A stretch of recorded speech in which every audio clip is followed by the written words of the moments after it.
இனிமே கண்ணை மூடிட்டு கடலை எண்ணெய் வாங்கலாம். ஏன்னா மந்த்ரா கடலை எண்ணெய் இதயத்தின் தயாரிப்பு. வறுக்க பொரிக்க ஏன் எல்லா சமையலுக்கும் மந்த்ரா தான். மந்த்ரா கடலை எண்ணெய், அபார ருசி, ஆரோக்கியமான உடல் நலம். 2 ஸ்பூன் போதும். லயன் டேட் சிரப், இதுல அயன், ஃபைபர், விட்டமின்ஸ், நோய் எதிர்ப்பு சக்தி அதிகமா இருக்கு. Lion date syrup. தமிழக சட்டசபை தேர்தல் பிரச்சாரம். புதுச்சேரி சட்டசபை தேர்தலுக்கு வேட்பாளர் தேர்வு குறித்து தாவேக தலைவர் விஜய் தன் கட்சி நிர்வாகிகளுடன் நேற்று ஆலோசனை நடத்தினார்.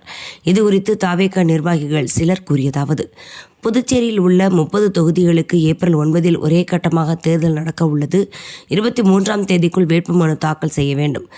புதுச்சேரி தேர்தலில் தாவேக சார்பில் போட்டியிட விரும்பும் நிர்வாகிகள் 50 பேர் நேற்று சென்னை பனையூர் அலுவலகத்துக்கு வரவழைக்கப்பட்டனர். அவர்களிடம் தாவேக பொதுச் செயலர் ஆனந்த் நேர்காணல் நடத்தினார். தேர்வு செய்யப்பட்ட 30 பேரிடம் விஜய் தனித்தனியே ஆலோசனை நடத்தினார்.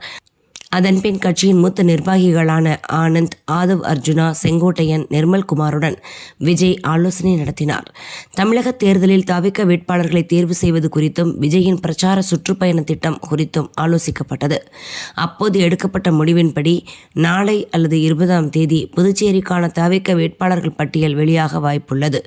இம்மாதம் வேட்பாளர் தேர்வில் கவனம் செலுத்திவிட்டு ஏப்ரல் 7 வரை புதுச்சேரியில் பிரச்சாரம் செய்ய விஜய் திட்டமிட்டுள்ளார். அப்போதே அண்டை மாவட்டங்களான விழுப்புரம், கடலூரிலும் பிரச்சாரம் செய்ய உள்ளார்.